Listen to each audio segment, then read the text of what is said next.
Now when it comes to the Kaaba, the main point that we try to communicate is the following.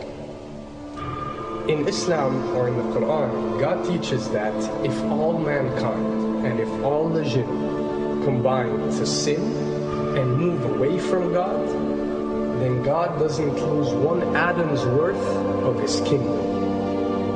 And if mankind and jinn combined to dedicate every second of their life to prayer and to worship of the one God, then God's kingdom doesn't gain one atom's worth as well.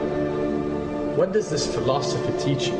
It teaches you that God is not in need of you, or your practices, or your worships, or your prayers. You are in need of these practices and these worships. You are in need of God and not the other way around. If you can understand that philosophy, then you can appreciate prayers and what they are meant to do, which is basically enlighten you. So when dealing, for example, with the Kaaba, Muslims are required to go and perform Hajj one time in their life, and it's one of the 5 pillars of Islam. Growing up, most Muslims accept this, and most of them do it without questioning, and this is the essence of belief, and this is great. But at the same time, this doesn't mean that if you question or research, you're going to come back with negative or bad answers. The opposite is actually true. So when we started researching into the esoteric agendas and we started researching the elite, we found out how much certain type of practices and rituals can affect your lives. So when we went and placed this on Islam, we developed an even deeper respect for this religion and a far deeper respect for God and the Creator of us. So when you go to the Kaaba and you circle around it 7 times, the essence of this worship is not that you are worshipping a stone, or that you are worshipping a house, or that you are worshipping a Kaaba. The Kaaba is merely the focal point or the centerpiece that all Muslims have to unite and focus their energy and prayers towards in a practice that is actually worshipping God.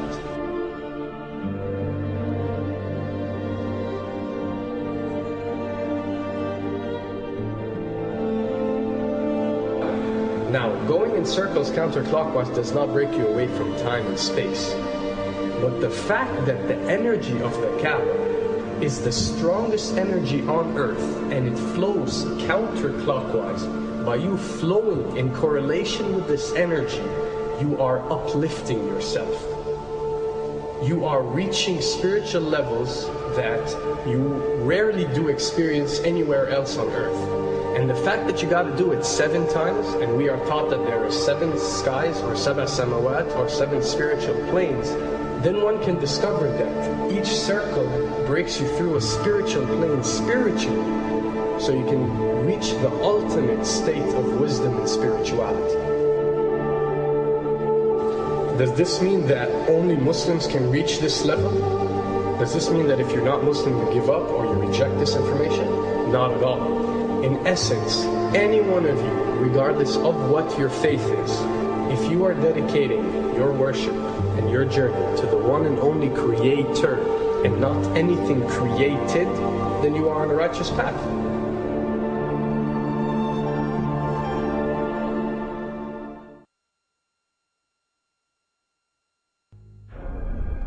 To begin with, the significance of 911.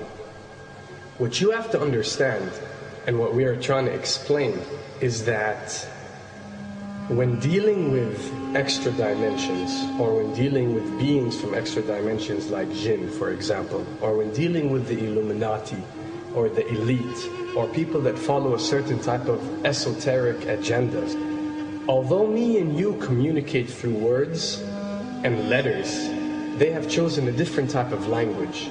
And this is a cross-boundary type of language. This is a language that goes across the boundaries, understood by all. And this is the language of numbers and shapes.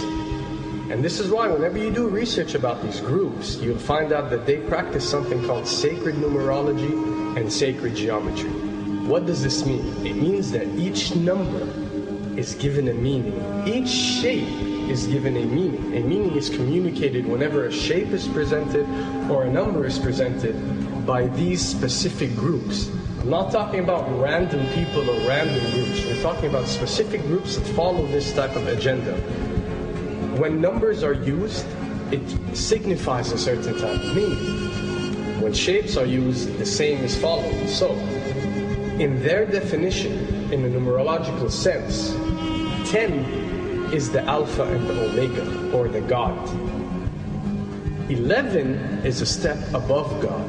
101 is a step above God. 911 or 911 is the skipping of God. It is the ultimate challenge. It is going from number 9, which has a specific meaning, to number 11 without going through 10. It's skipping God.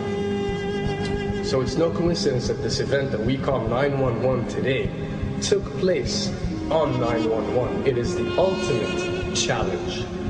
So now that we understood what 911 means, what other practice do we do that deals with 911? Calling a number whenever you are in an emergency. Now, creating an institution that helps people whenever they are in need of help and whenever they are experiencing an emergency is fine. There's nothing against it. There's no religion, there's no logical person on earth that will tell you this is wrong. But when you understand how sinister that these elites are and the way they work on a level that's way beyond what you think. So the fact that when you're experiencing an emergency or when you are in need of help, you have to pick up a phone and dial 911, which is the ultimate numerological definition of skipping God, then you'll understand how these people work.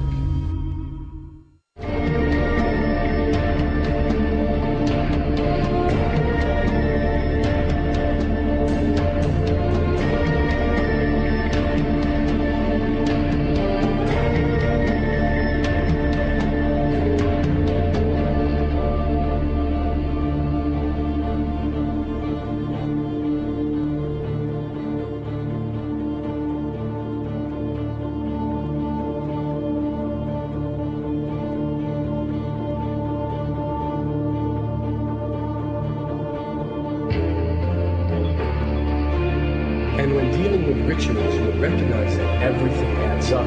For something to be a ritual, everything has to be in place, everything has to be perfect. And my advice is, if you want to recognize that something is satanic, it has to add up in all sense. The numbers have to add up, the shapes have to add up, the event has to add up, it has to have one general meaning. The pieces of the puzzle fit perfectly. That's when you recognize when something is ritualistic or satanic.